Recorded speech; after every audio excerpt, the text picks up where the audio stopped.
welcome to episode 949 of the Player One podcast for Tuesday, February 4th, 2025. I'm your host, Chris Johnston. With me, as always, from Canada, Mr. Greg Seward. Hello. How's it going there, sir? Not bad, not bad. Just got back from a hockey tournament this weekend. Excellent. Almost died on the drive up. That was fun. So, that's not wet good. Wet out conditions on the drive up. It was pretty scary as fuck, I think is the technical term. Oh. So, yeah. No, it was pretty hairy. It was pretty hairy out there. Well, we made it. So, that's good. And we made it back, so that's even better. That's good. Even better. And joining me from the great state of Washington, Mr. Phil Theobald. Hello. How's it going? Fine. Fine? Fine. Yeah. I guess we'll say. I feel you on that. I've Fine. had better weeks. Yeah. Hold on. Let me have more of my bourbon. Please do. Noted heavy drinker, Chris Johnston. Yeah. No, this is not bourbon. This is tea. Tea. Long Island iced tea or? No, it is just sweet tea. Yeah. Oh, sweet tea. Oh, I can't drink that. 0 calorie sweet tea. How is it healthy. possibly sweet tea and 0 calorie at the same time? Isn't sweet tea like 90% sugar? Hey, the label says 0 calorie sweet tea, and who am I to say that the label on? So I lived in North Carolina for a year. Yes, and she was my wife to be at the time, was there with me, and I remember us going out to eat one night, and sweet tea was on the menu, and being naive Atlantic Canadians, we don't have sweet tea up here. We have iced tea. Yeah. So we assumed, it's just iced tea. Right. Yeah. So we both ordered it, and I took a big swig of it when it came to the table, and I almost did a spit take. I was like, oh my God, this is so sweet. And then my wife tried it, and she was like, no, I can't drink that. And it's right there in the name. It's right there in the name. Anyway, we just weren't prepared for the level of sweetness because we were expecting just sort of something similar to iced tea. So anyway, that was my one and only experience with it. And then I do remember years later listening to Ice Cream Social, where Paul and one of the other hosts were talking about, because Paul's from Kentucky. Right. So they were talking about their sweet tea recipes and the amount of sugar they were talking about. Probably Jacob. Yeah, Jacob. Yeah, Because he's from down south too. Yeah. Anyway, Paul and Jacob were talking about sweet tea recipes, and the amount of sugar that, the numbers they were throwing around were unreal. Yeah. Yeah. So life lesson: sweet tea is not iced tea. They're not called the same because they're not the same. Right. But this says 0 sugar, 0 calorie sweet tea, and I believe the marketing. When I ordered this chocolate cake, I didn't expect it to be so chocolatey. Take it back. I mean, you're being ridiculous, but am I? Yeah. No, I mean, seriously, we don't have it here. That's fine. So we're not expecting it to be that sweet. It's like that time I was in Canada and ordered I that put sugar in lots of stuff, and it doesn't. They brought me out a big plate of poo. I put sugar in lots of stuff, and it doesn't make my teeth vibrate when I drink it or eat it. Now who's being hyperbolic? Exactly. I don't know. That'd be pretty cool. It would be your neat. Teeth vibrate when you drink something. Yeah. No, but this is not bourbon. And of course, you said I'm a heavy drinker. I think the last time that I drank heavily was at E3. Oh dear. Is this the last time I drank heavily? No. Okay. No. That was a different time that I drank heavily. For a fellow who doesn't drink heavily, you sure have a lot of stories. Yeah. A lot of stories about drinking. Anymore. I think is the part that's not being said anymore. I see. That's right. And I don't drink. By the way, over a month. I didn't drink heavily till I met Dan Chu, but over a month off of soda now. Yeah, but you're drinking sweet tea. Drinking sweet tea. So you're making up for it. That's like 3 months worth of sugar. So is it? No. I mean, anyway, don't kid yourself. So it was E3. I think the Sony party, which well known as a place you the drinks were free, drinks were flowing, Yeah. I like got on the bus. I think I got on the bus to go back to the hotel early. And a guy behind me ended up vomiting. So that was good. But I wasn't like I wasn't sick drunk. I was just drunk. And so I get back to my hotel room at the Figueroa Hotel and turn on the television to watch a late night with Conan O'Brien. You party animal. I know. And it was the episode where they did part of it in claymation. Oh, nice. And I thought I was hallucinating. Because I just turned it on. Oh, I wasn't in on the joke or anything. Yeah. And then it's in claymation. I was like, what is happening? Was there something in my drink that I didn't realize was there? Yeah. Somebody roofied CJ. Yeah. Because also, obviously, I'm a big drug user too. Hallucinogenics are like, No, we don't. I don't know. Not a thing that I've ever done. And truly not a thing I've ever done. So anyway, that's my drinking story for today. Did you introduce Phil yet? Yes. Okay. So you did. Something else that happened tonight, actually. Phil. Yeah. I didn't want to launch into this story until you'd introduce Phil, but something else that happened tonight actually was a little scary. My kids, one of whom is old enough to drive now, and she does drive, went up to the grocery store to pick up a few things. Yeah. Some bread and milk and stuff like that. Yeah. And thank goodness took her brother with her, who, while younger, is much bigger than her. Yeah. And they were approached by a stranger at the grocery store, asking them if they were there alone and how old they were and if they needed a ride somewhere. Oh, no. Not good. Yeah. Yeah. Wow. Stranger danger. Yeah. It was very alarming. Ooh. Yeah. So anyway, reports have been made. Good. Hoping somebody does something about it. Holy crap. But yeah. Like in the store, in the parking lot? No, not in the parking lot. Right in the store. Yeah. Holy crap. Yeah. Wow.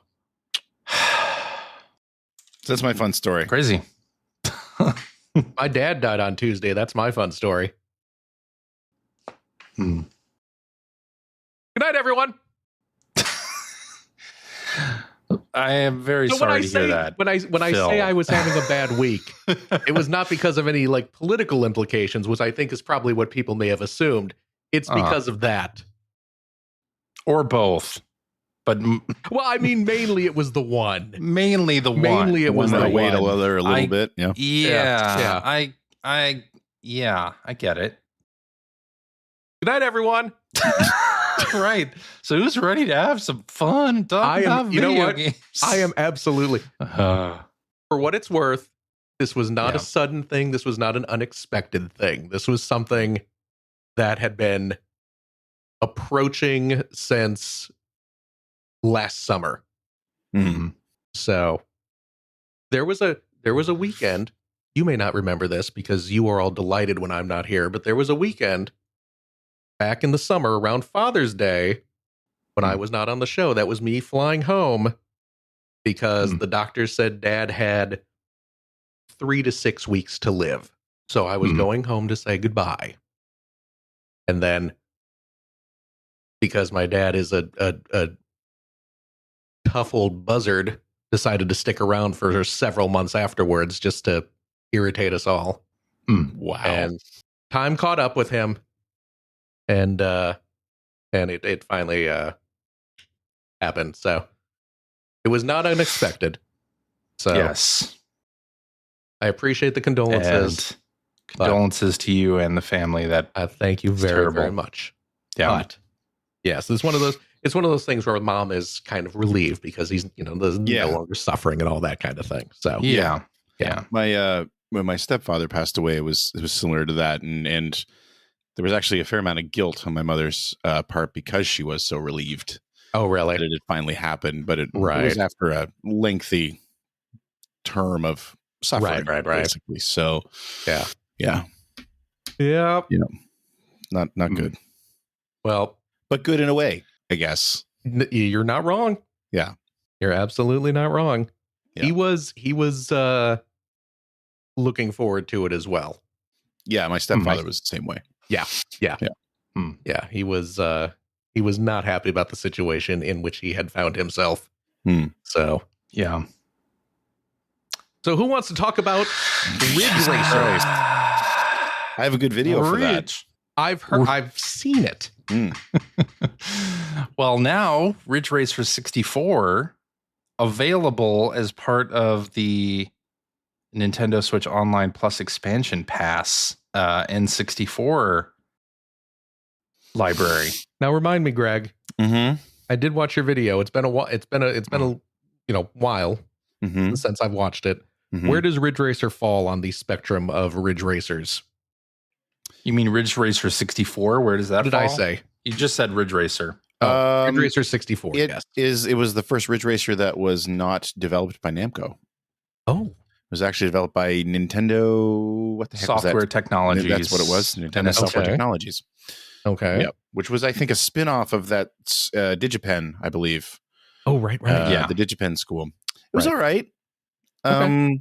It was a solid version of Ridge Racer. It was the basis for the DS game that eventually came out as well.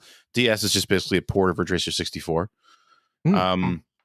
Doesn't play exactly the same. It had a weird drifting mechanic, although they did give people a lot of different control options in that game. But it was okay. I think the biggest fault it had is that it came out between Ridge Racer 4 on the PlayStation and Ridge Racer 5 on the PS2. Like it's literally dead center in between. So it's like, oh, by the way, here's the two best games in the series, and you're right here. So yeah. But N64 fans didn't know that because they may not have had a PlayStation. Maybe not. Yeah, I mean, it's. I turned my nose up at it back when it came out originally, but I did that with a lot of third-party N64 games, to be honest. Going back and replaying it for the video, it's solidly playable. It's a good game. It's just not Ridge Racer 4. And now you can play it on Switch. Yeah. Perfect. So you don't have to worry about the controller. Exactly. Speaking of racing games, Greg, this might be of interest to you. Forza Horizon 5. One of Microsoft's core series, I would say, an Xbox core series, the Forza Horizon games. Yeah, definitely. It's coming to PlayStation 5. Yeah, boy. I mean, why even have an Xbox at this point? No, I'm just kidding. It's not that bad. But I mean, I've been saying that for quite a while, obviously. I mean, clearly Microsoft is going multi-platform in some form. And it seems like they're making some pretty bold moves. It's no longer we bought an existing franchise and we're not going to be dicks and force it off other consoles like they did with Minecraft and with, I think, the Bethesda games, right? But yeah. But now it's like, no, this is like a core born and raised Xbox franchise, first party, and it's coming out. I think it says a lot about Microsoft's future business model, putting their games everywhere. Yeah, it's only a matter of time before Halo, a bad idea. Gears, all that appear on. I think so too. Other platforms, and yeah, I don't think that's a bad position. I mean, they weren't going to win the hardware game, and I mean this generation either, right? Like they're right, and they may never. No, even if they dumped a whole lot of money, effort, time into trying to revive that hardware business, they may never have gotten there. And then the games that they've been working on would die on the vine, right? They would just be dead. And also, I mean, while this is big because it is a core franchise moving out multi-platform, also worth calling out that Forza Horizon 5 is 4 years old. So it's not like this is still getting updates. Razor edge. Oh yeah, but I'm just saying it's not like this is a new release that's like, oh my God, I just spent money on this on the Xbox and now it's coming out somewhere else. Like it's 4 years old. So and may I say not the best Forza Horizon, but the most recent one. So Forza Horizon is still very good. It's a good series. It's been diminishing returns for me. So, but it does have a great. I do love the location. This is the one that takes place in Mexico. So it's a very, very colorful, which I like.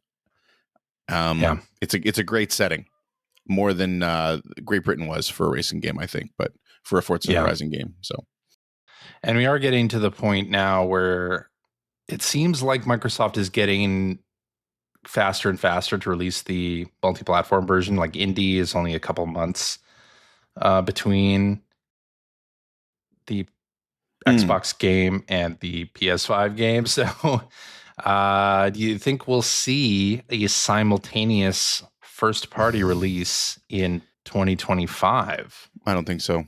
Could you see that happening? No? I think if they do the other thing I want to point out is that in the Developer Direct, which we talked about last week, some of the trailers did include the PS5 little like system logo at the end during the presentation, which is kind of unprecedented in a first-party showcase. But I mean, they all weren't first-party games. That's true, but if you've ever submitted a trailer to a which I've not first-party showcase, you cannot do that. Like that is not something that you can do. Sorry. Or if you're looking at trailers I work on video games. If you want to put a trailer on the PlayStation YouTube channel, I feel like the Xbox, a mouthful of sweet tea. The Xbox YouTube channel or the Switch Nintendo YouTube channel, you cannot have competing logos. Like that's not a thing that happens. And multiple trailers during the Xbox show. I think day and date releases for first party Microsoft games across multiple platforms will be the harbinger of the end of the Xbox hardware family. I don't think so anymore, actually. No? Okay. No, I don't think it's going to be the end of Xbox hardware. I think it'll obviously be a very scaled back business. I feel like no. Okay, sorry, go ahead. They will scale back their hardware ambitions, and there will still be Xboxes, but the idea of what is an Xbox. Well, I mean, according to Microsoft, this is an Xbox. So right. But I mean, they'll let the record show. Greg is holding up his mug. For those listening to the audio portion of this podcast, Greg is holding up a mug, which is also an Xbox. Not to the lay person an Xbox console. No, but in the context of Microsoft's recent ad campaign, such a thing could be considered. This mug does what Xbox don't. And Xbox Series mug, just like Ben Rivers says, yes. No, I feel like they will still make something that is called an Xbox, but it'll be less a console than a PC that has a nice front end or whatever. And it maybe it'll run Steam even, who knows, but it'll be something that you can buy, and they'll still end up selling more of them than a lot of PC manufacturers sell of particular models of like pre-built PCs, but it won't be like a core business for them anymore going forward.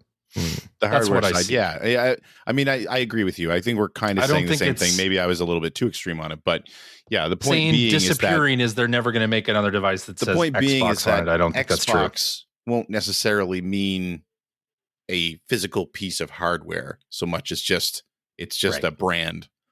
It's a software brand. You know what I mean? Like, yeah.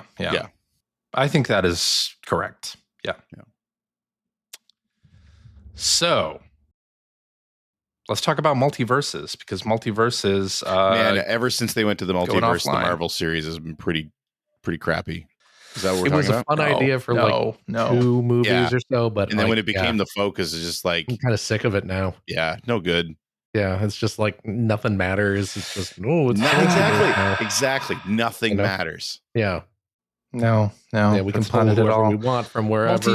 MultiVersus is a fighting game by WB Games and has such characters as Disney owns Marvel. That's hashtag not my Dr. Doom. Yeah. Scooby-Doo, Tom and Jerry, the Iron Giant. Well, now hold on here. It's my understanding Those that aren't Marvel Scooby-Doo characters. Yeah. can do, but Jimmy Carter is smarter. Uh-huh. Go All right, go then. ahead. Yeah. That was an old Family Guy joke. Sorry. Nice. All right, so the game will be playable offline, but it's being delisted at the end of May, and they turned off purchases as well. So now you can't buy anything in there as well. And Season 5, which it seems like this game just released like a few months ago, but apparently not. But Season 5 will be the last update. Well, they took it offline for like a year or something, didn't they? And they did take it offline for a year, before like releasing it again. But yeah, now it's going offline for good. This is the part of modern games that I hate. I just hate that this is a thing that only exists until they decide it doesn't exist anymore. Right. Yeah. Well, especially if people poured money, which some people did pour money into this. I saw a video the other day, just sort of came across my feed, and I clicked on it because Lego Dimensions, one of my favorite games. I loved that game. That was a great game. So good. Yeah. And and you know, not being really down with the whole what was that called? Toys to Life? Was Toys that to Life? Not really being super down with the whole Toys to Life thing. I thought it was a cool premise, but none of those games had ever really grabbed me. But Lego Dimensions did. And you know, just even without the being able to build the Lego kits, although that was a great bonus, that game is super creative. Just so creative, and they mix and matched all these great properties. Gremlins, Sonic, Back to the Future, with that sort of trademark Lego Telltale humor as well. Anyway, it's been discovered that on at least the Xbox side, pretty much all that content is gone. Ooh. If you don't already have it on your hard drive, you can't get it. Oh, really? Yeah. On the PlayStation side, apparently it's still there. It sounds like on the Xbox side it's gone. And I hate that. I hate it. Yeah. Yeah. Even if you have the toys and scan them? That seems to be what they were saying. Yeah. Oh. Yep. That's crazy. Sucks. Yeah. I do have a complete Lego Dimensions collection. I didn't get a complete set because I was only really buying the ones I was most interested in. Okay. But I think that's probably like 90% of it. Yeah, you probably have most of it. Because I was infatuated with that game. Yeah. But yeah, modern games. The thing I hate about modern gaming. Yeah. It is, you know, like an amusement park. Once it shuts down, you can't go on the rides anymore. Actually, pretty good. That's a really good comparison. Yeah. Sure, you spent a lot of money, you made a lot of memories, you had a good time. And that's not the friends, the real live service game is the friends you made along that's the way. Thing. Like I don't regret the money I spent on that game because I enjoyed it while I was playing it and I felt like I was getting my money's worth. But it just sucks that now it's, you know, if you didn't save the data, right. Good luck. Our luck. Yeah. That is too bad. But I guess at least I wish with this kind of thing they would do what Nintendo did with Animal Crossing Pocket Camp and just like make it available for a single price and just say, all right, spend $60, you buy the whole MultiVersus, all the characters. It's offline only. Right. There you go. Yep. But they're not even going to do that. So, I mean, maybe part of it is it's expensive as a media company like Warner Brothers is, that it's expensive to continue selling something that has so many, like, even though it's licensed characters that they own. Yeah, but there is a cost to hosting it and the bandwidth and everything. I mean, there is a cost. Supporting it going forward. Yeah. But there is a cost, but I'm surprised that they aren't ready to do something better than just taking it offline. I mean, Warner Brothers has been pretty notorious for that kind of thing over the past couple of years anyway. Just what do you mean, Warner Brothers Discovery, in terms of taking streaming things off of Max? Absolutely 100% completed films that we are just going to throw into a vault and never release. Or here are our shows that we are going to take off of Max and take off of iTunes. You can't even purchase our shows anymore. Yeah. You know, I do understand the here's business CJ, case. the Zaslav apologist. No, I'm not a Zaslav apologist. Okay. I think it's terrible. I think it's horrible. Okay. I do understand taking things off of their own streaming service could mean they could sell it to another streaming service that's more popular than the one that they own, which the one is that they sold me on. We have all these shows. Correct. Oh, okay. It sucks. Okay. The whole streaming situation completely sucks, but I do kind of understand it from the business case. From a consumer standpoint, it absolutely is terrible and awful, and all of that regular stuff. Why are you looking at me like that? No, that's fine. It's fine. I understand it from that. I'm glad you're looking out for the standpoint. CEOs. I'm not.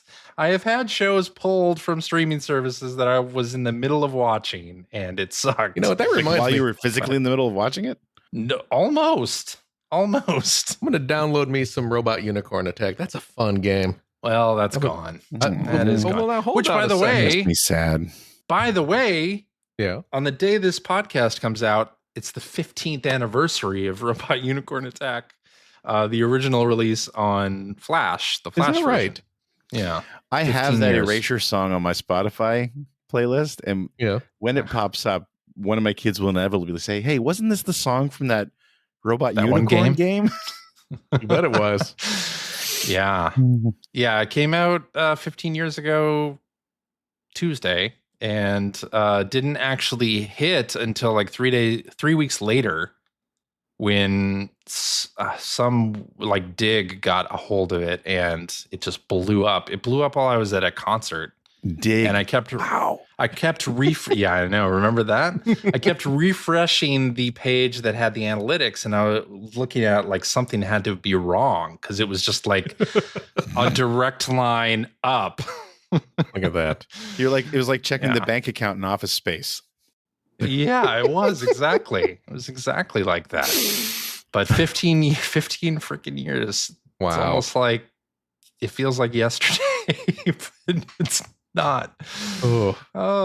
Anyway, let's talk about the Video Game History Foundation's digital library, which is now available publicly in early access. Have either of you had a chance to access? Yep, I did it. And what are your thoughts? It's awesome. I mean, now I just can't wait for them to get to digitizing more stuff. Yeah. I maybe, I don't know. I can't speak to how well the search engine is working. I mean, the few things that I put into it work great. And because, they aren't text files, they're actual PDFs. And actually, if you look at the launch video that Phil Salvatore, I think is how you say his last name, did for this, he was calling out how the challenge here is, because I mean, recognizing text on a PDF is not like new technology. But a lot of old video game magazines, the layouts, you can call out Game Fan here as a great example, where you have like white text over just crazy splashes of color all over the place, like to the point that they were almost hard to read when you were holding the print magazine. Yeah. And that doesn't play nice with text recognition, obviously. So, but for the most part, I love that it's mostly magazines in there, but it's more than just magazines in there. I actually just somebody in my channel Discord was searching for my name, so I went in and did the same, and I actually found my name listed on it was a press tour schedule that they'd obtained for something. I forget what it was, but like, and it just went down. It was like the lists of the different media outlets and who they had their appointments with. Right. And it was me and Todd Zuniga and I think Gary Steinman were the people who were being, I think it was a midway list. But it's just cool. Like there's that kind of ephemera is in here. A very small amount outside of the magazines, but they've got a lot more stuff like that that hasn't been digitized yet. So it's going to be huge. I think it probably already is a game changer as far as the people who seriously research this stuff to create content, especially, but also to create any kind of historical books or anything like that on video games. And if you just want to jump in and just search up some stuff just because you're curious, I mean, there's lots of cool stuff to uncover in there. Absolutely. So, yeah, I'm really, really happy with it. Cool.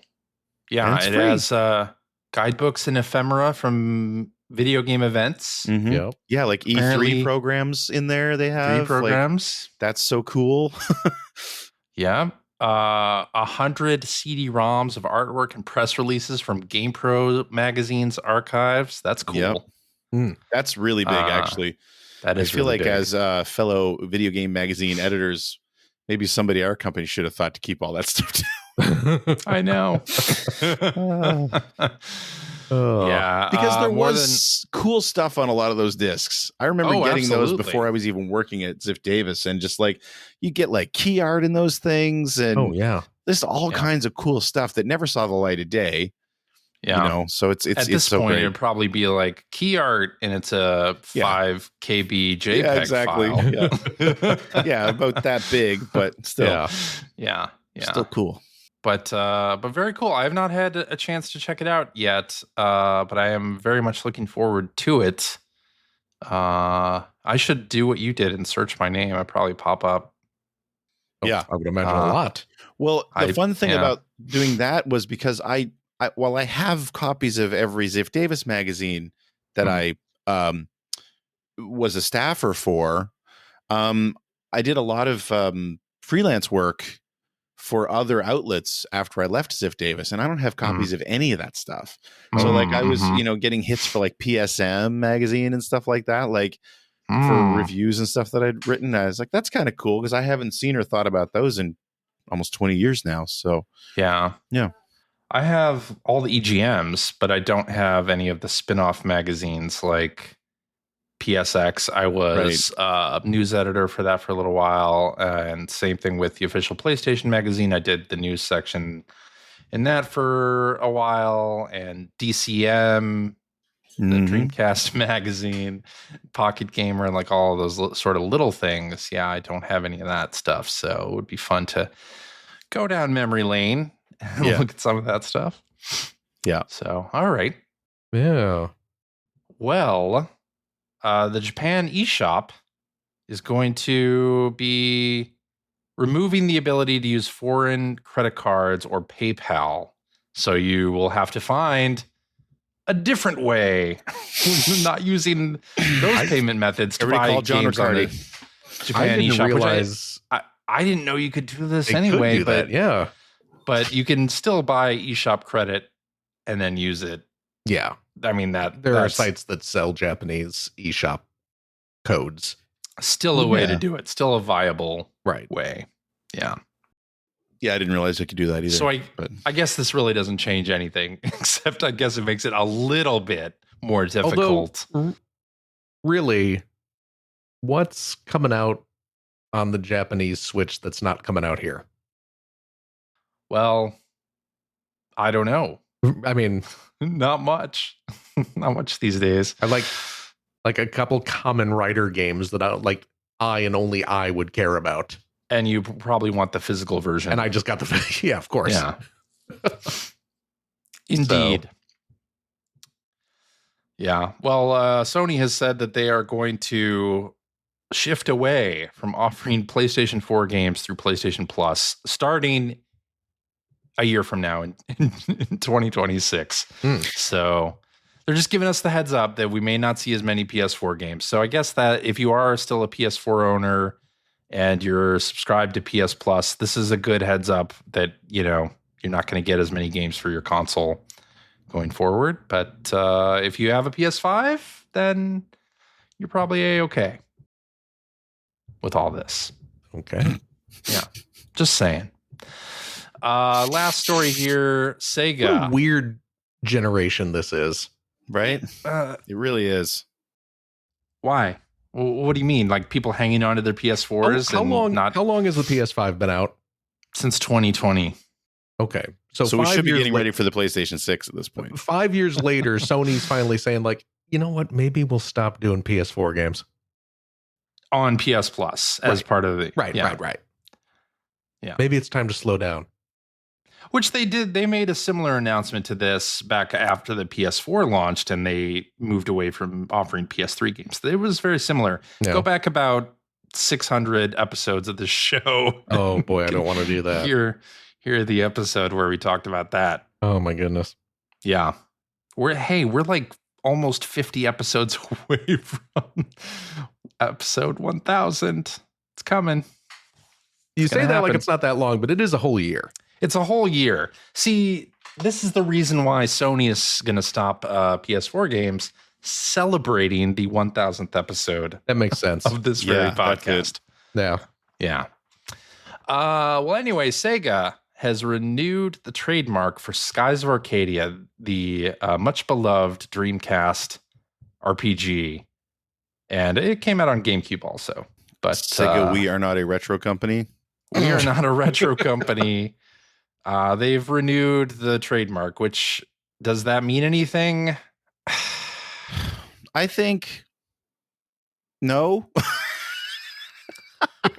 Yeah. I mean, what I hope it means, it would be great if there was a new game. Like if there was a sequel, that'd be awesome. But I think it would be just as great if they just would re-release the GameCube version because it's better balanced on modern platforms. Because that's one of those games that's very highly regarded that I feel a lot of people haven't played. A lot of people who would probably enjoy it haven't played because it's locked on two fairly not popular systems in the grand scheme of things that lived pretty short lifespans. You know what I mean? Like, so yeah, it's because that's been one of the great things, especially speaking as a Sega fan, over the last few years, has been watching people discover really good games that were on consoles like the Sega CD or the Saturn or the Dreamcast. Just didn't play them when they were new because they didn't own those systems. And when you talk about that generation where the Dreamcast was like a big flash in the pan, but it burned really bright, a really short amount of time. And then you look at the next three consoles, the GameCube was trailing the whole time. So it got re-released, but it got re-released on the GameCube. So it really didn't get in front of as many people as it really should. It really deserved to. Yeah. So it would be nice to see it available on something that everybody would have access to, because I think you'd find there'd be a lot more fans. I think people would discover an RPG that they really love. Yeah. Yeah. The Metacritic score for it was 93. Yeah. Just think about that. Yeah. That's what I'm saying. I mean, it's highly regarded for a very good reason. And it's just, I feel like, it's along the lines of something like a Snatcher. If you didn't go play it in emulation and otherwise you could only ever play it legitimately in English on the Sega CD. That's a tiny market. So, yeah. Speaking of which, do you think Konami will re-release Snatcher on anything?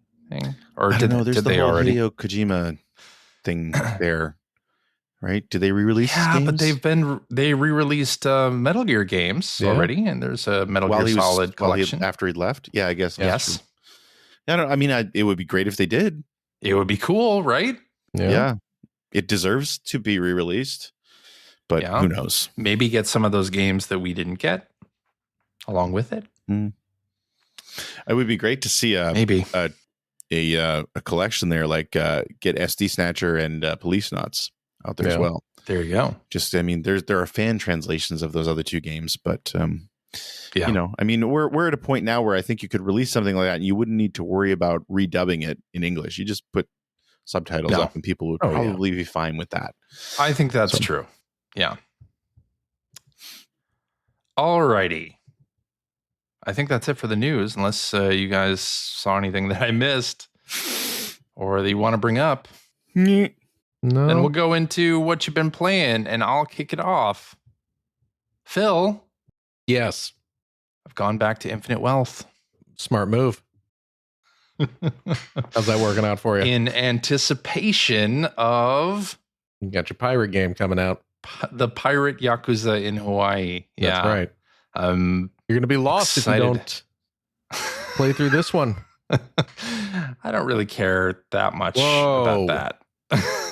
You look Kasuga Ichiban in the eye and tell him, I don't care about your adventure, sir. Damn. Well, you might be right. You might be right. Well, I guess I don't have too much time because it's already February. Get cracking.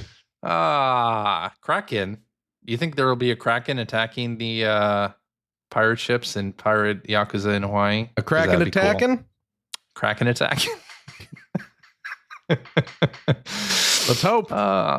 We can only hope. But yeah, so I went back to that. I am very early on in the game.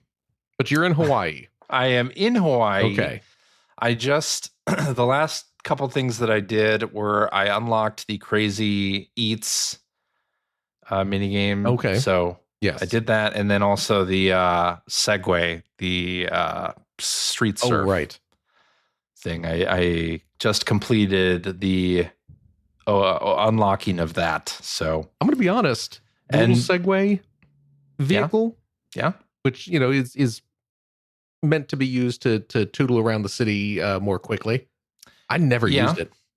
There's that, but then there's also like cabs, and it's not like you move around the city slow. Super huge to begin with. I know, and also, don't you kind of want to do battles along the way for whatever you're doing so that you gain XP? And exactly, like the next battle isn't going to be that rough. If I want to get somewhere quickly, I'm using the taxis. Yeah. Otherwise, I'm running around exploring the little nooks and crannies of the city, and like which you said, usually have power ups and little things, little baubles to pick up, suitcases. Exactly. So yeah, and unlocking the Crazy Eats thing just reminded me how awesomely absurd the game is just in general, and how much fun can be had within Yakuza, the Like Dragon series. This mini game is a kind of crazy taxi style. Yes, where you're on food delivery. You're on a food delivery bike. Nice. Yeah. Yes. And you can do tricks, and they encourage you to do tricks. Well, an easy trick that makes the food taste better. So exactly. Yeah, exactly. Boy, that's a fun game. It is a fun game, and I'm going to play more of it. I want to play more of it. Well, you have like probably 100 hours left. I know. So there's more to play. Still pretty early on, I would say, in the game. But it reminds me of when I first started Like a Dragon, Yakuza 7. I did play like the beginning parts of it and then kind of wandered off away from it, and then came back and went all the way through it. And so now maybe I have a renewed passion for Ichiban in Hawaii. So good. Yeah. Well, I'm excited about it. I hope you stick with it, because it's a really fun game. I think I might, but I may also play Pirate Yakuza in Hawaii at the same time. Okay. We'll just see. Because I'm very excited about that game. The more I see of it, I'm just like, why. Yes. All right. And then I played Eternal Strands. Which, what is this? I don't know what that is. I know. I think the company is called Yellow Brick Games, and they're former Blizzard people, if I remember correctly. Yeah. But yeah, they have made a game that it's an action RPG, and it kind of has a little bit of Tears of the Kingdom in it, in that you can like pull bits of the background and use it as projectiles against enemies. And you also have somewhat magical powers where you can at least like freeze enemies in place. You also have a bow and arrow that you can use.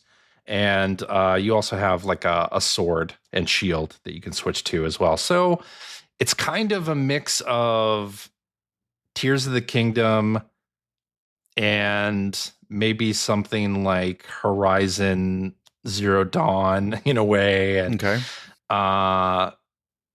With a really pretty visual style, like the graphics are really nice in this. It is an indie game, quote unquote indie game. So it's not quite as polished as like a AAA game in this genre would be. Like the cutscenes are still image, talking, still image. Not a whole lot of animation going on there, but the cutscenes that they do have look really great. And the music's great. It's by is his name Austin or August Wintory? I have no idea. The guy who did the Journey soundtrack and like a bunch of like really big soundtracks has done the soundtrack for this, and it's really great. And I have a couple like small issues with it in terms of like you use the freezing power. Austin Wintory. There we go. Or Stone Cold Austin Wintory, to use the full name. Yes. But you use like the freeze ability to freeze enemies, and they encourage you to do this early on. And one of the issues I have with it is the enemies don't actually like change color into blue or anything. There's just like an ice thing around them, and then you have to kind of go around the ice to hit them with your sword. Like it doesn't feel like I've frozen this enemy in place, anything, because you really haven't. They encourage you to do this, and I'm like, I'm doing it. Like, did I do it wrong? Like the enemy is not turning blue, like, and their animation hasn't stopped. So what's have I just frozen them in this ice block that's sitting in front of them?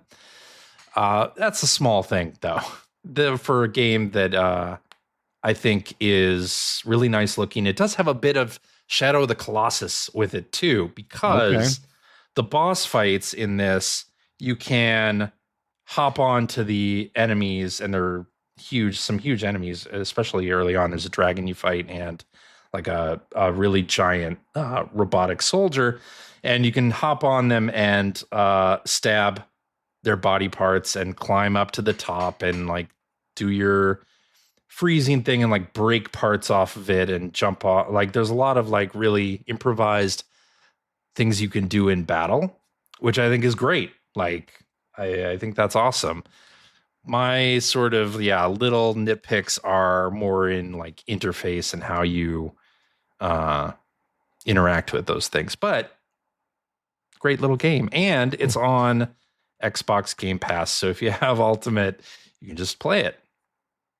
Which is what I did. I had played the demo on Steam Deck like a week or two before, and thought it was promising, and then just booted up the full version on my Steam Deck also by playing the Xbox Game Pass on the Steam Deck. So I have to put that on my just streamed it to check out list. Yes, Eternal Strands is the name of the game. Okay, by Yellow Brick Games, and they're a Canadian video game developer. So there you go. That's it that I've been playing, really. Okay. It's those two things. So, Greg, what do you got for us? I have nothing really to talk about this week. When I've just been super busy getting other stuff done. And our friend Mike stole your Steam Deck and took it to New Zealand. Yeah, your best friend Mike stole my. Although, by the way, sorry. As an update to that, so when I was up in Vancouver visiting with Mike, I encouraged him to check out a game called Utopia Must Fall, which I've encouraged people on this pod. I've encouraged you guys to check out Utopia Must Fall as well. He bought it and then added it to his Game of the Year 2024 list for the Discord server, which I'm not sure if you saw the results of the Discord's Game of the Year computation. Did you see this? No. Balatro won. So well, I mean, well, there you go. Properly. Yes. Why wouldn't it? So users of our Discord have named a game of the year, and it is Balatro. Best Discord on the Discord. Astrobot was like number 3. That's weird. Really? This is why I don't hang out on our Discord. I think Metaphor ReFantasio was number 2. Oh, well, you know what? I mean, a lot of people really love that game. A lot of people love Metaphor. So, which, I don't know. The fact that it was number 2 made me want to go back to, because if you have PlayStation Plus Premium, you can play a 5-hour trial of Metaphor ReFantasio. Oh. And I feel like 5 hours, I'd know whether the game was for me or not. Or maybe because it's an Atlas RPG from the Persona team, I will have just learned the basics of combat after that 5 hours. Either one may be true, but no, I mean, that's, you know what? That's a solid top 3, and you could mix and match those. I mean, I don't think, well, besides Phil, I don't think anyone could complain if they were in any order, to be honest. Oh, yeah, no, I'll complain. I know. Naturally. Yeah. Yeah. So what else you got? You got nothing. No, I seriously, no, I've been so busy this week. I was finishing up the latest video for the channel, which is going to go live this coming Saturday. So I just was using my extra time to get that done this week. So, yeah. Excellent. Well, then, Phil. Yes? What do you got for us? I haven't, I've been a little preoccupied this week, so I haven't had too much free time, but I did start up my Dynasty Warrior Origins. Yeah. I began that in earnest, and it's a good game. It's fun. Yeah. It's fun. It is structured a fair bit differently than other Dynasty Warrior games, just in terms of the narrative, because you're following the story of a initially nameless protagonist who just kind of ends up meeting all these famous people from Chinese history and sort of getting involved in their story, as opposed to more linear than previous Dynasty Warriors. I mean, you're again, I've only put in a very little bit. I've only done a couple kind of the big battlefield skirmishes at the moment, and there are little tiny ones that pop up around the map that you can go clear out as well. But yeah, it definitely is leading you in a I mean, they all have the narrative stories, but because this one is following just one character as opposed to being able to play as all sorts of different characters. That's kind of a different thing. Okay.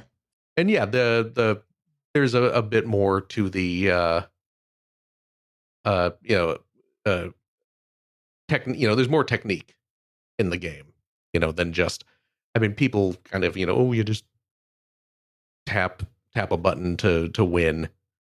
Yeah. But there's always been a little more than that if you wanted to do well, but they did sort of enhance the battle mechanics a bit, give you a little more to do. Does seem to be more of a focus on sort of dodging and blocking and pulling off counterattacks and things like that. So it seems really good. I'm enjoying it so far. There was a game last week you were talking about where your character runs around the map, and it's kind of like an old school RPG where like your character is large on the map. Yeah. That's Claire Obscura Expedition 33. Because this does the exact same thing. Oh, really? Yeah. When you have a world map? You go through like the kind of the intro part of the game, and then it brings up the world map, and it just looks like a zoomed out map of like an RPG style world with giant person just running around, which was kind of amusing to see. Nice. Okay.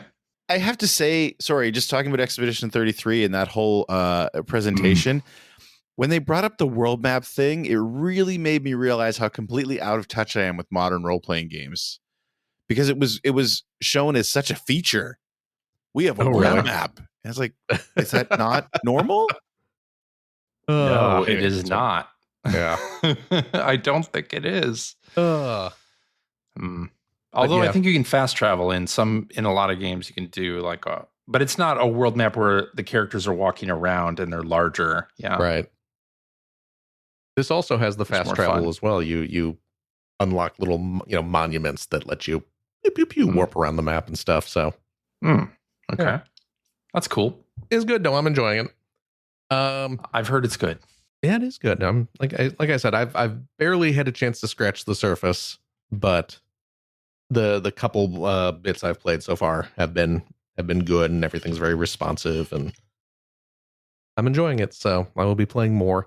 It is weird because I'm playing it on the PS5, and it doesn't have a Chinese language option, which apparently the Xbox and Steam versions do have for voice. For the voice over.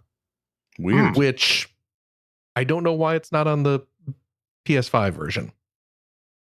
Because right now I'm playing it in English, and the English dub is not super great. And I'd prefer to play it in Chinese because it is set in Chinese history. So it would feel weird playing it in Japanese. So I'm just kind of like, I'm kind of stuck. Hopefully at some point, maybe they'll release the Chinese language support on PS5. I know they've done stuff like that in the past. It's just, it's weird that it's available on other versions. That is weird. And not specifically the PS5 version. Huh. So I don't know. But other than that, I've been messing around with my Steam Deck a bit more. Yeah.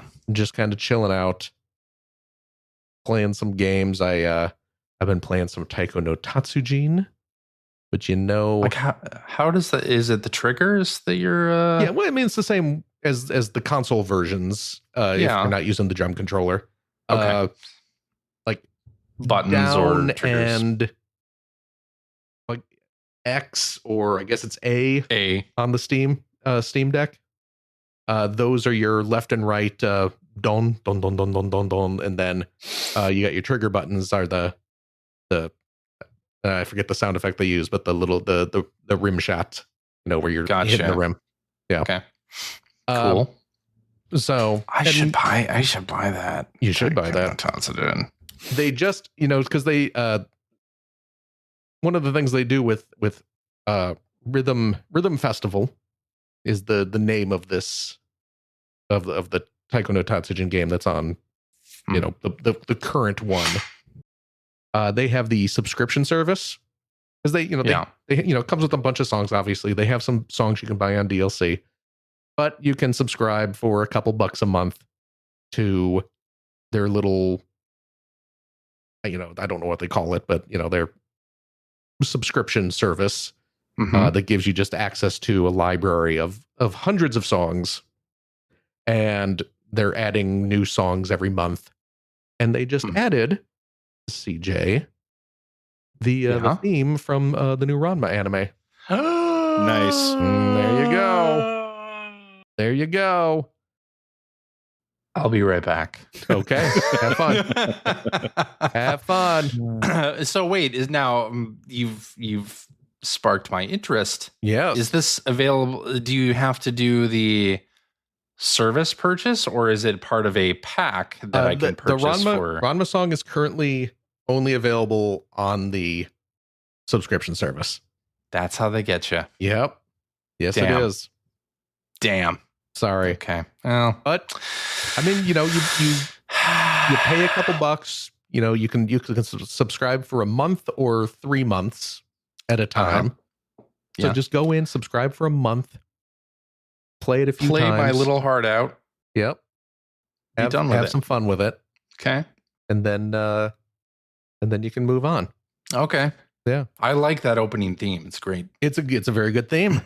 Great theme. I wish, speaking of recent Rumiko Takahashi anime remakes, I wish that the game had all the themes from the recent Urushi Yatsura, because all of those OPs and EDs are fantastic as well. And I don't know why those aren't on there. Nice. They do have the original theme from the old Urushi Yatsura show, Lum's Love Song. Also a great available. one. Yeah. But none of the new ones, unfortunately. I did notice going through the list of songs in the service. There's I mean, not a ton, but a half dozen or so songs that were in Oendan back in the day. Oh, okay. Yeah. Oh, that's cool. So it's kind of nice to be able to play those games again in another rhythm game. So, do you think we'll ever get a DS classic console? It's like, well, I don't think we're ever going to get another classic console. Yeah, well, I think those days are over. Will we ever play DS games?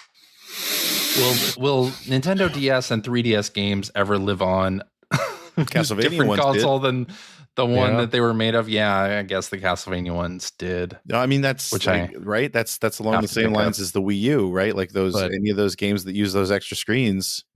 Controls, like it makes it just that much more difficult enough that it's not worth doing. That's the thing. Like, the Castlevania games didn't. I mean, one of them. Yeah, they used the touchscreen, but not in ways that couldn't be easily shuffled off into button presses.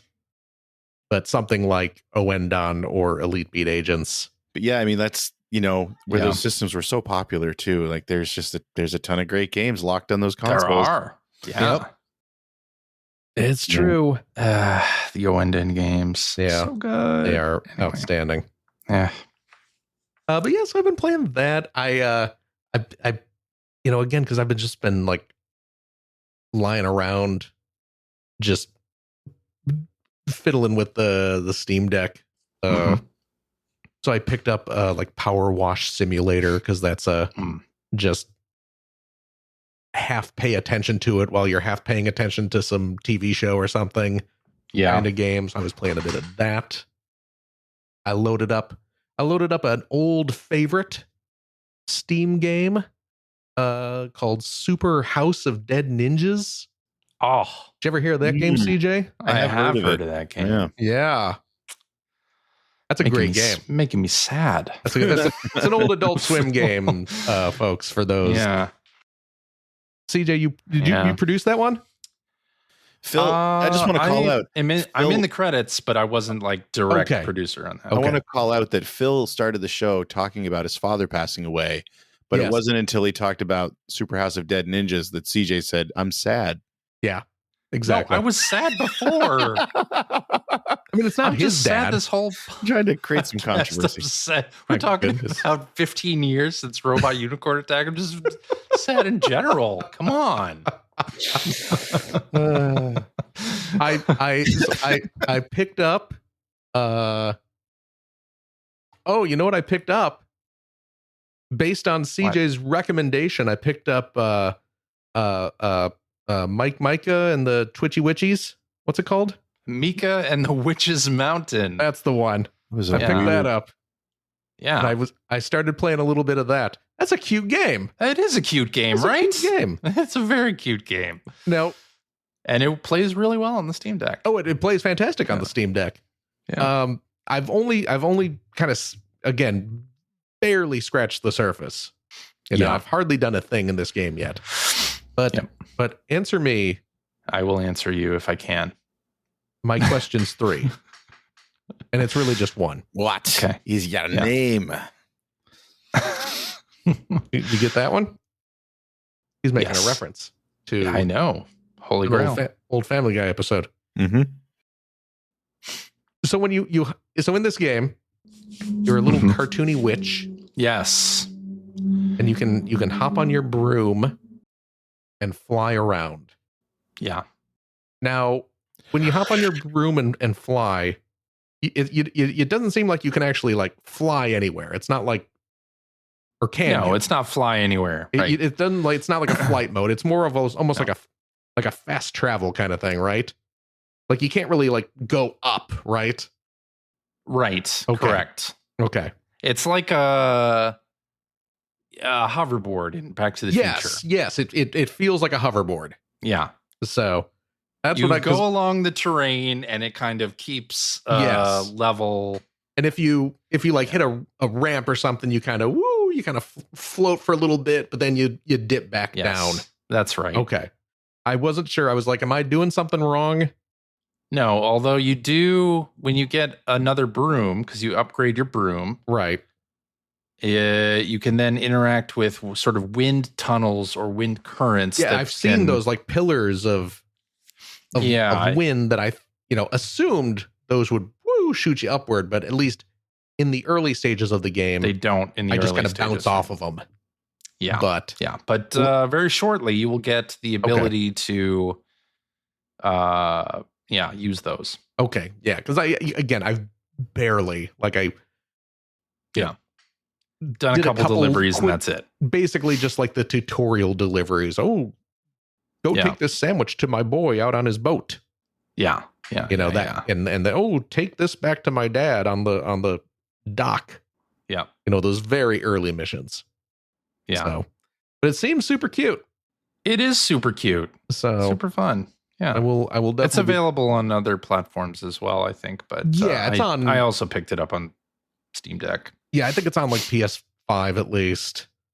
Yeah. Yeah. But I grabbed it on the Steam Deck so I can play it on that beautiful screen, that beautiful OLED screen. It's real pretty. It is. I know you, CJ, don't go in for this sort of thing. Mm-hmm. But I got a screen protector. I do not go into that. Yeah, what is the deal with you and being anti-screen protector? I don't. My phone's also just naked. God, that just my anxiety just went through the roof. I don't have a screen protector on my phone, but on my systems, like I don't. I just never. My children have gone through too many telephones. Yeah, for me not to have a case and a screen protector on them. Yeah, I don't have a case, but I definitely wanted to have a screen protector. I don't like screen protectors, I think mainly because when I see them applied to those systems or like on a phone or usually on like an iPad or anything, it sort of dims the graphics just a slight bit. Sometimes. And I am like I do not cotton with that. Like I'd rather have the bright screen instead of protected screen. And I what do you get? Knock on wood. Screen protectors? It's slightly tint. Yeah, some of them. Yeah, I don't cotton to that. So that's CJ's why putting vinyl wraps on his systems. I don't put vinyl wraps on my systems either. Okay. You say I don't that. do that. I don't. I never have. Okay. I never have. Okay. You want all your stuff to look wood paneled? I actually do want that. If I could, do that, if I could get official peripherals or official versions of if I could get a Steam Deck that was wood paneled and the plastic was just that's how it looks, I would totally do that. Well, actually, somebody probably does make a Steam Deck shell that is that, and that would be very tempting. Speaking of shells for video game paraphernalia, the Steam Deck, of course, has a Steam Deck dock. Yeah, so you can hook it up to your televised vision set, and then you control it with you can use an Xbox controller certainly. Yeah, which is what I do. I wanted to get a new Xbox controller that would just be kind of my dedicated Steam Deck dock controller. So I was going to buy a new Xbox controller, but what I decided to do was I decided to take advantage of the Xbox Design Lab. Ooh, yeah. Where you can make your custom controllers. So I did that. I placed an order, and it takes a little longer. 3 to 4 weeks, I believe it said, to get your controller. So I'm not going to get it for a couple more weeks yet, but I'm very excited to see how it turns out. What is the Phil custom controller? What colors did you get? You're chuckling.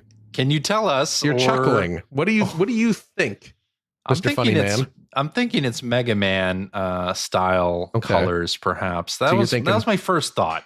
You're thinking like kind of the blue and cyan colors? Yeah, that colorway. Yes. Okay. That was my thought. That's not a bad idea. Yeah. Is it the correct one? I don't know.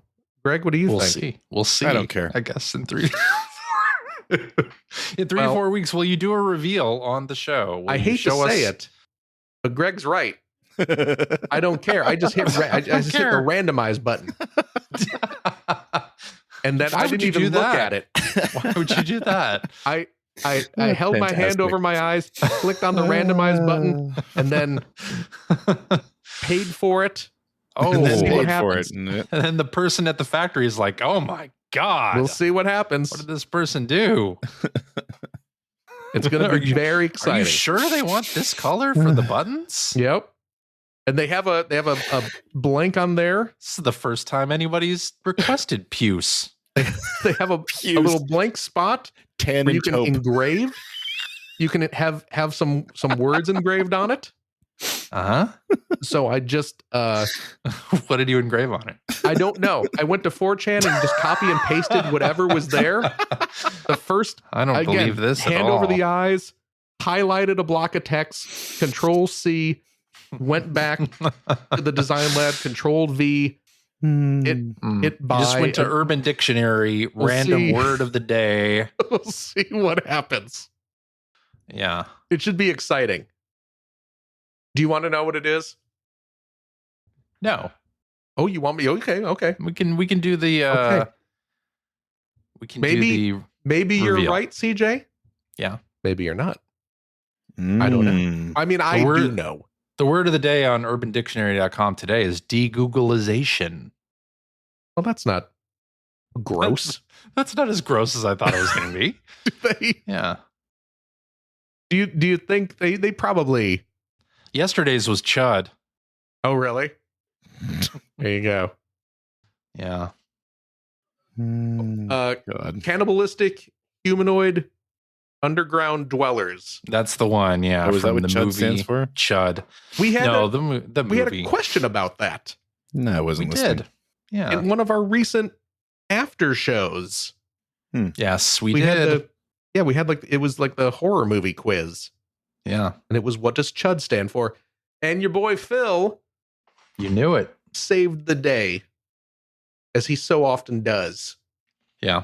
So anyway, please look forward to my controller from the Xbox Design Lab. I will. This is good. This is very good. But that's really what I've been playing this week. Right. A little bit of Steam Deck, a little bit of Dynasty Warriors. Again, I was a little preoccupied, so I didn't get to dig too far into any of those things that I wanted to, but I only have the future ahead of me. There you go. Let's see what happens. Yes. All right. I guess that means it's time for tweets.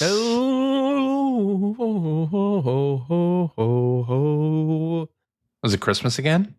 Oh, man, I wish. It was snowing here earlier today. It was snowing. It was nice. Here in the Seattle suburbs, we have not gotten snow over the holiday season. Yet this winter. But this morning, I wake up and it's snowing and it's big, floofy snowflakes. It's beautiful. Yes. I love, now that I live in a state where the winters are not horrible and miserable. I'm looking at you, Illinois. Yeah, I feel the same way. I love winter. I love when out here we get like a week where it snows a lot and everyone freaks out and panics and everyone hides in their home because we're afraid of the snow because we don't have the infrastructure to deal with it. Yep. And we just go, oh, we're so cold and snowed in, and I get to cuddle up under blankets and I get to look out at pretty white snow, and it's so beautiful, and it falls from the sky and it is delightful. And then like a week later, it's just gone. Yep. And I don't have to deal with it anymore. Not even a week later. It's usually days. Yeah, I mean, that's true. But I was so excited seeing it coming down this morning. And then by this afternoon, it warms up enough and it's 100% gone. Just obliterated. And now I'm sad. Me too. Yeah. Disappointment upon disappointment, folks. But we're probably getting the worst thing to happen to me this week. Oh, God. We're probably getting some more snow. I hope we do. And I hope it sticks around for longer, but I'm not confident that it will. I'm not confident it will. No, weather just in the mornings. It looks like it's going to be cold at night, but warm in the day, which is not a recipe for Phil getting to enjoy snow. Well, and the ground isn't cold enough. Like, we haven't had cold temperatures long enough. I can't believe this has turned into a weather discussion. Stick around on the ground. What a bunch of old men. I mean, we really needed this rain. We don't really need the rain up here. This is I know. Pacific Northwest, my friend. Yeah. Anyway, tweet. Okay. Go ahead. Let's do this one from hacker alias Nato, who says, what was your favorite console code name? Like Katana or Revolution? Oh. I always thought the Ultra 64 sounded really cool. Yeah. That was a cool one. Yeah. What about Dolphin? Yeah. Oh, Dolphin. Wasn't Dolphin the GameCube? That was the GameCube. GameCube. I tend to forget a lot of these code names. Yeah, me too. Yeah. What about Dural? That was the Dreamcast. Was that Dreamcast? Right? Dreamcast. That's before or after the Katana name, because that was Dreamcast as well. Oh, was it? I still remember. I still have downstairs. Dural was Saturn, maybe. No, Dural was Dreamcast as well, I believe. Okay. All right. I have pre-release discs of some games. Soul Calibur actually downstairs that's got Katana on the disc. Oh, really? Yeah, it's got the name Katana on the disc. Oh, wow. No, that was pretty cool. What was the Switch's code name, I wonder? Do we know what the code name for some of those other systems were? No, I never leaked. I don't remember most of these. Was Neptune a code name, or was that planned? That was the name. That was planned to be the actual name, yeah? Yeah. Okay. That was planned to be the actual name. Okay. Which I guess some hobbyist actually made like a Neptune console. Oh, really? Recently, I read. Yeah. The Neptune, for those who are not familiar, was the theoretical. I think Genesis 32X. Yeah, Genesis 32X. When I went down to Long Island Gaming Retro, I believe whoever that is making those gave one of those to G, the YouTuber that I was down there on a panel with. Very nice. Yeah. Yeah. They look very nice. Yeah, I don't remember many of the code names, but Ultra 64, obviously, because we were hearing about Project Reality and Ultra 64 forever. Right. And of course, there were rare games in the arcade that actually had an Ultra 64 animation. It was Cruis'n USA and Killer Instinct both had it, I think. Oh, right. I believe they did. Yeah. But I always thought it was really cool. I thought it was cool too. Yeah. I like Dolphin though. All right. Let's do this one from hacker alias Keenad, who says, do you guys enjoy a good Metroidvania? I've been loving the new Switch/PC game, Blade Chimera. Feels like a steampunk symphony of the night. Seems like something you might enjoy, and thought I'd give it a recommendation. Added to the Blade list. Chimera. Well, first of all, we use the term explore 'em up around here. Yeah, we do. We don't go in for Metroidvania. But I do enjoy a good explore 'em up. Just released, so this is a January 15th release. Ooh. Let's see. It looks pretty cool, actually. What's it called? Blade Chimera. It is a verified Steam Deck game. It is Actually, $20. it's pronounced Chimera. If I ever get my Steam Deck back, I might get it on this. There's a demo also, so we'll definitely check it out. Yeah. There we go. Oh, there. Oh, you know what? Look at that. If you What's that? at least on the Steam, Yeah. there's a bundle. Yes. We can get that and Bloodstained, Also, Ritual of the Night. Yeah. Which I already own, so I can get Blade Chimera for a bit of a discount. Nice. So very nice. Well, I've added this to my wish list. Excellent. But I should check out the demo. I like Metroidvanias. Yeah. I like them a lot. The little video here looks nice. All right, let's do this one from hacker alias Joey Riot, who says, "Hey gang, I've been replaying SNK versus Capcom Card Fighters Clash, and it got me thinking about the excellent packaging for Neo Geo Pocket Color cards. What is your top seed for video game packaging? I would have to go with Game Boy, compact and sturdy, with the clamshells for the carts and the great little manuals." That's a good Sega Genesis one.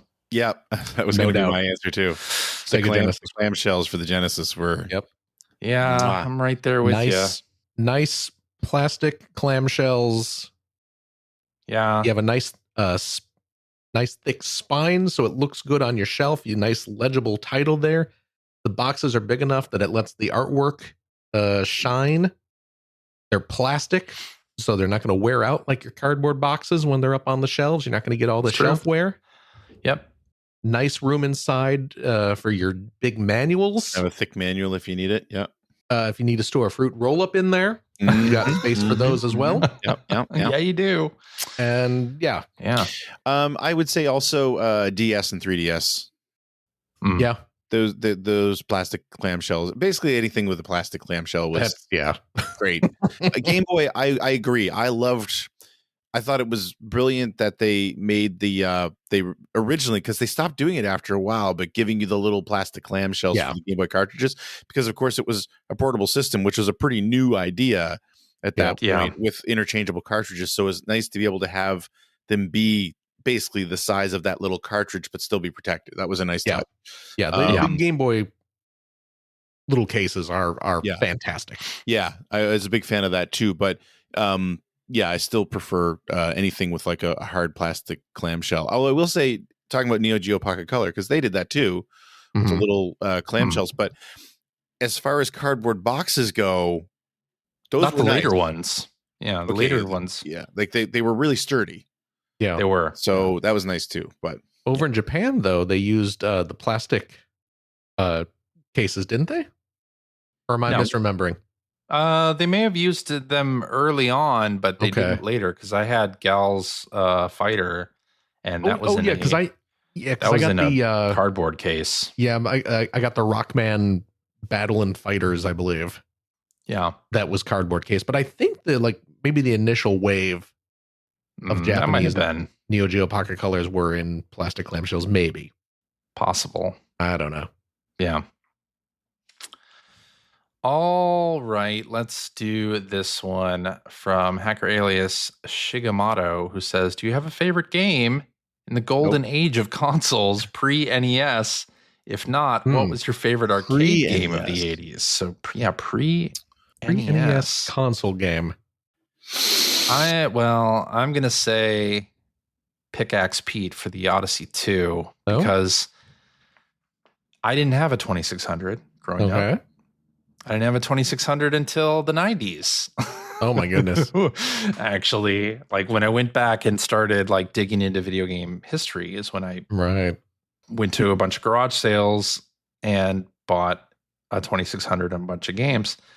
So for me, it was the Odyssey 2 and it was Pickaxe Pete. I loved that game. It was so much fun. I'd say mine's probably River Raid for the 2600. That's a solid pick. It was a beautiful game when it first came out back in the day. It's, going back and looking at it now, it's pretty surprising it's on a 2600. It looks really good for a 2600 game. It's honestly, it's probably the only 2600 game that I can bear to play for more than like 5 minutes straight. Yeah. Today. Yeah. Yeah. Yeah, it's true. It's a really good game. I don't know if I could pick a favorite, but a couple on the 2600 that I put a lot of time into were Dodgem and Kaboom. Loved Kaboom. And Centipede. Yeah. The 2600 version of Centipede is really, really good. Yeah, it actually was. Like it's kind of stupid how good it is. It shouldn't be, but and plays really well with that controller. So yeah, like those 2600 games. I mean, I don't think, and maybe you guys were different, but I didn't play video games the way I did on the NES with the 2600. The 2600 was just kind of something we had. Yeah. You know what I mean? Like we didn't get it when I don't remember getting it. We already had it when I was growing up. But yeah, like my stepdad at the time, my first stepdad, he had a 2600 with a bunch of games because I think he grabbed a bunch of them when they were, when they were all on sale. And we played a ton of that when they lived in like a pretty rural area. So us being city kids, we were kind of bored while we were there. So we played a lot of 2600 while we were there. And yeah, like Kaboom and Centipede and Dodgem. Played a lot of Dodgem. Nice. I don't know. Pickaxe Pete was a clone of something. It looked kind of like Donkey Kong. Was it like Miner 2049er? Yeah, that's the thing maybe. I loved Miner 2049er. It was more. I don't know. Maybe I should. Maybe I should play Miner 2049er and find out. But yeah, you were a little guy with a hammer, and it's not like Lode Runner, is it? I don't even really remember the core gameplay loop, but I just remember having a lot of dang fun playing it. Yeah, I mean, I'm watching the video of Pickaxe Pete right now, and it does look like it looks like it definitely took inspiration from Donkey Kong and Miner 2049er. In that you have to get to the top of the level, and you're kind of destroying things on the way, or maybe if I play it again, I'll think, why did I even spend hours as a youth playing it? But video games were so different even one generation after that. Like that was still definitely deep in the throes of video games are like 5-minute experiences where you're just trying to set a high score, and they weren't all like that, but 99% of them were, and that was kind of the mindset you had while you were playing them, and that changed pretty fast in the NES. So it did, so it's hard to go back to a lot of those games, I find. Yeah, definitely. Yeah, it looks like it's probably a little more Donkey Kong inspired, just because it is just looks like you're just trying to get to the top there, right? And I love me some Donkey Kong. That was Miner, big favorite in the arcade. The point of Miner was to you had those kind of slanty platforms, kind of like Donkey Kong, but you had to traverse them all. Like they would change color if you ran over them. So City Connection. Oh, okay. Yes, exactly like City Connection. Huh. So the goal was to cover every single surface in the level. Okay. So cool. Which does not seem to be an aspect of Pickaxe Pete. I suppose not. Right. Well, before we end the show, my daughter has texted me and said we have to talk about Star Trek. So talk about Star Trek for a minute. Before you talk about Star Trek, because this does lead into this, because there is another tweet, I guess we're calling them, that you have on the outline here that you didn't ask, but I did want to bring up because go ahead. Paul from the Ice Cream Social podcast reached out recently. We were just kind of chatting. We hadn't talked in a while, and I did bring up how we should try to get a game night going with him again, because when we'd played Bridge Crew Simulator previously, and that was the most amount of time I spent on that was while we were playing with Paul, and it was great. Paul's a great guy. He's a lot of fun to hang out with him and talk to and play games with and stuff. And anyway, this tweet is saying that it's from hacker alias Goodyman. Saying, I jumped into Void Crew after listening to the last couple of episodes, and the game is amazing. When is there going to be a Void Crew game cast with the P1P crew? And I feel like we should try to set that up with Paul at some point. Oh, that would be interesting. Yeah. If he would be interested. Maybe we should. It's not on consoles though. Oh, does he not have a PC? It's only Steam right now, so I'm not sure. But if he was able to, that would be absolutely amazing, and we should definitely do that. Hey, Paul, if you're listening and you're capable of playing it, we should do that. Yes, we should. Okay. Anyway, go ahead and talk about Star Trek. Anyway, Star Trek. Yeah, so we have almost now finished season 2 of Strange New Worlds. Very excited about it. Watched the musical episode, which has become my daughter's favorite episode. Now. Okay. I'm going to say this. Go ahead and say it. I was so disappointed by that musical episode. I was so looking forward because I love Strange New Worlds. I think it's great. Yeah. You know. And one of the things that I like about Strange New Worlds is they're not afraid to have silly episodes every now and again, because that's that's one of the problems that shows like Star Trek Discovery or Star Trek Picard have, is that they're too up their own butt. That's exactly what I was just about to say. And too serious. You got to realize, Star Trek, they have stupid episodes every now and again. Even Deep Space Nine. That's the most fun. The dark Star Trek series from like the 90s. They have some profoundly silly episodes, and they're some of the best in that series. Yeah. I mean, there's also some that are not great. But, you need a silly episode. So, in a musical Star Trek episode, holy crap. I was so excited. Mm-hmm.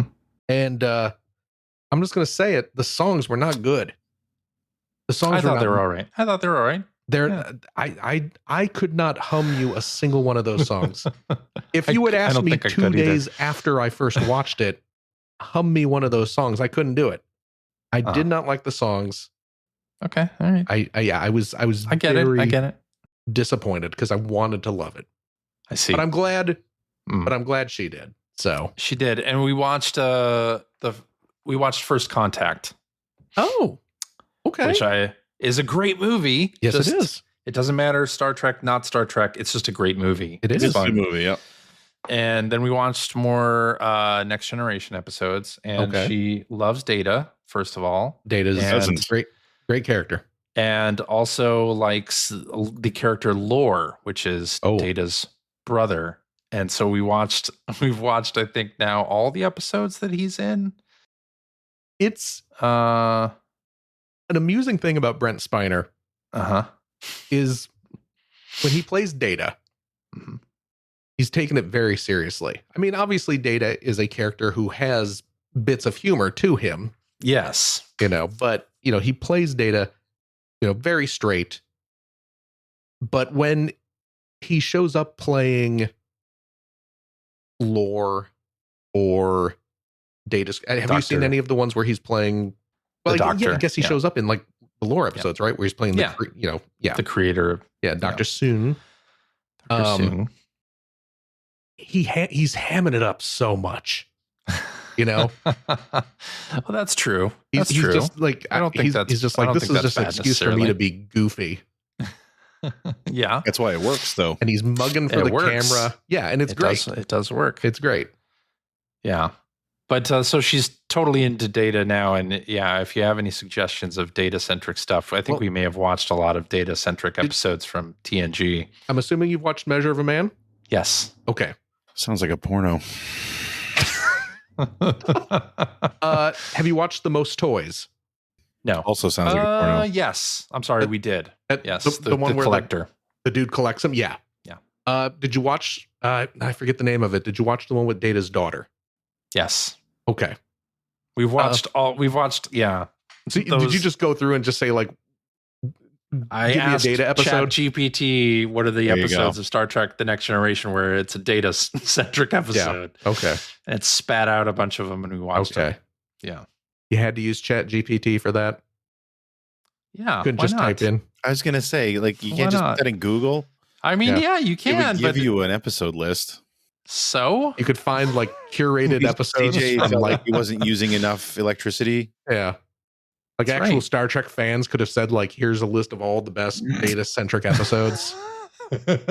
Actual fans who have actually watched the show and Why would understand. I want to trust actual people? Oh, boy. CJ's ready for the revolution, clearly. Yeah, I guess so. That's right. No, CJ thinks Lore's the good guy. Oh, boy. That's great. Yeah. But good. So we're watching a bunch of TNG. We're kind of hopping around. You're just bouncing. Okay, fair enough. There's enough. not really like a continuing story in that. So I feel like we can hop around, but we're almost done with Strange New Worlds, and now we need to find something. Should we start Deep Space Nine? Should we do that? Should we jump into it? You know what? For like maybe we should try an episode or 3 and see if it's I would. How much TNG have you watched so far? Not very much. Okay. You know what? I'd stick with TNG right now. Okay. All right. If you're not, this is already a longer segment than I was planning. Well, don't Sorry, get me talking everybody. about this stuff. Yeah. if you're not dedicated enough, which is possible, to do a full watch through of TNG, if you are just bouncing around, which is what we're doing, totally fair.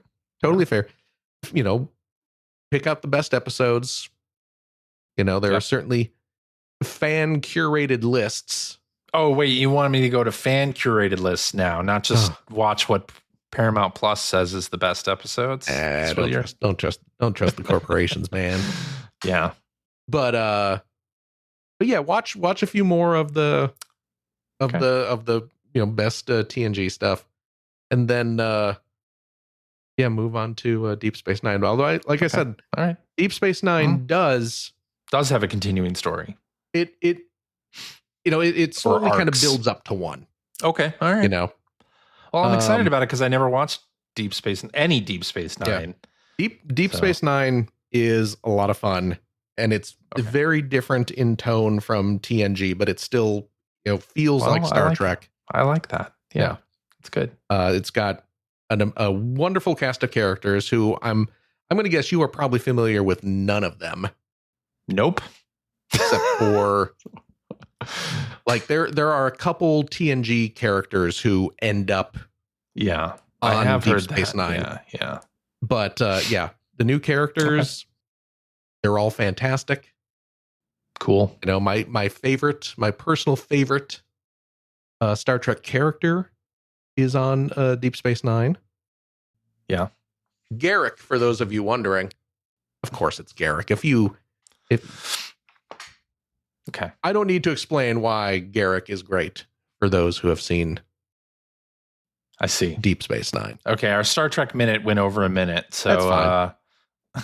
we can go ahead and end the podcast now. But thank you for your recommendations. Well, Phil. I'm glad you're enjoying it. I'm glad your daughter is enjoying it. I am, yes. So keep it up. Keep nerding out. Yes.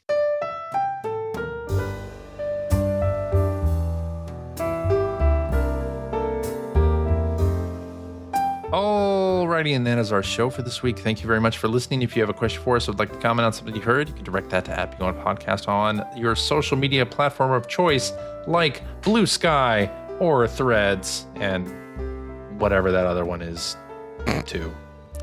Or you can go to our internet website, player1podcast.com. There you'll find our contact information. You'll find blog entries about Sega CD stuff, Mr. Greg Stewart. You'll find Generation 16 episodes, and you'll find show notes and links to all the things that we talked about during the episode, and a link to our Discord server where you can discuss this episode with us and our other listeners. If you would like to subscribe to the Player One Podcast, you can do so by visiting player1podcast.com or by loading up your favorite podcast listening app. We're also on Spotify. You can like us on Facebook. You can watch video archives of our show on the youtubes.com/P1Podcast, or you can watch us live most weeks on the YouTubes, the Facebooks, the Twitch.televisions, all over the dang place. Just follow one of our many social media accounts to find out when we are doing our next live show. Typically It is Sunday evenings at 5:30 specific time. So join us, won't you? And I'll tell you what, if you like what you've heard, and how could you, head over to patreon.com/P1podcast. Throw a few shekels our way. Those high-end Eagle Moss Star Trek starship models are not cheap. And CJ's got to buy a whole bunch of them for his kid. Because she is hooked. No. So she's rebuilding the fleet in miniature form. Yeah. So he needs all the money for all the Star Treks. You know what I do have hanging up here in my room, CJ? Yeah. Speaking of Star Trek collectibles, it's just out of frame. You can't see it over there, but I have a Star Trek collectible plate. Do you really? I do. It's hanging up right there of Mr. Tom Paris from the Voyager. And it's from that Lower Decks episode. Oh, remember the episode where Boimler has the Tom Paris plates? Yes. They made a real plate.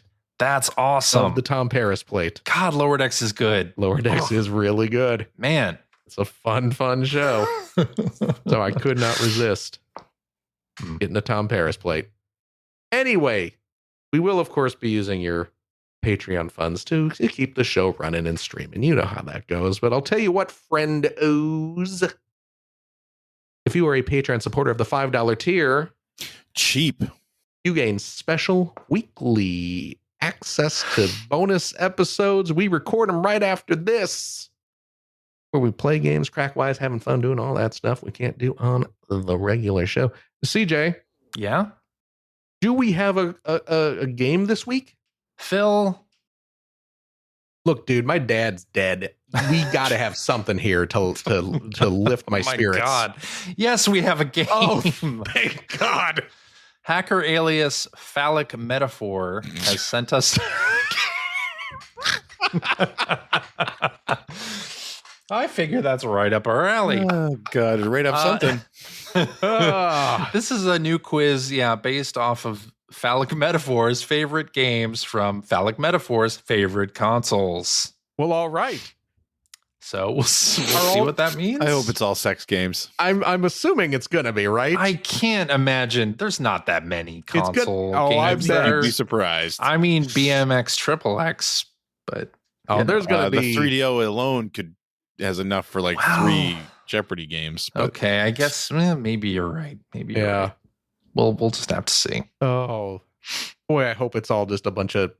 I don't think it jokes. is. I don't think it is. Well, now we have challenged Hacker alias Phallic Metaphor to make us that quiz, though. Yeah, very clearly. So stay tuned for that.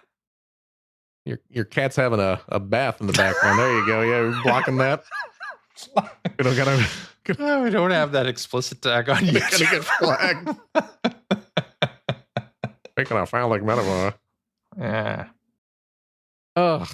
Anyway, I am very excited. Me too. To see.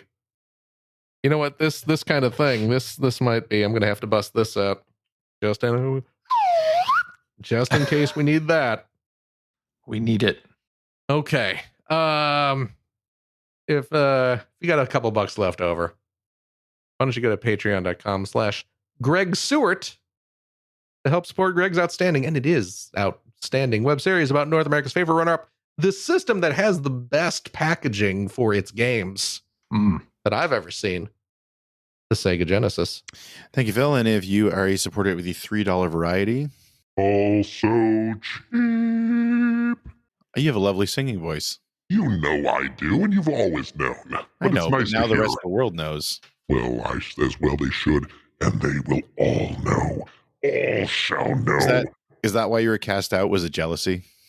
I mean, wouldn't you be? That's your weekly blasphemy from the Prayer One podcast. You have early access to all my videos. You could right now be watching my most recent Sega Saturn video. Oh. But hey, if you haven't been, you'll be able to watch that on YouTube next weekend. So please consider supporting the show. Really appreciate that. Got a couple of new supporters this week. Thank you so much for joining the crew. Oh, nice. That's lovely. Is that it then? I think so. Is CJ tapping his glass there? CJ wants to say something. No, it's the cat eating. DJ's hurry up. That's like a kitty tag clinking against the side of the bowl. Yeah. Okay, I understand. As you can see, there goes the kitty. Yeah. CJ. Yeah. Thank you. Thank you, Phil. Absolutely. Gregory Stewart. Yo. Thank you as well. Thank you, Philip. Of course. And as always, a big old thank you to you, our wonderful, wonderful listeners, every single darned one of you. As always, please take care of yourself, your loved ones, your family, your friends. Call your parents. They're going to be gone someday. Give them a call. I do every other day. What's that? Every other day. Do you really? I talk to my dad every other day. Oh, that's very sweet. Yeah. I just do weekly because I don't care about my parents as much as you do. But yeah, I get it.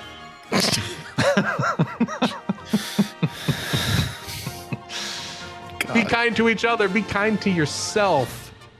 Most of all, friends. And we hope to see you next week. Bye-bye. Bye-bye. Bye.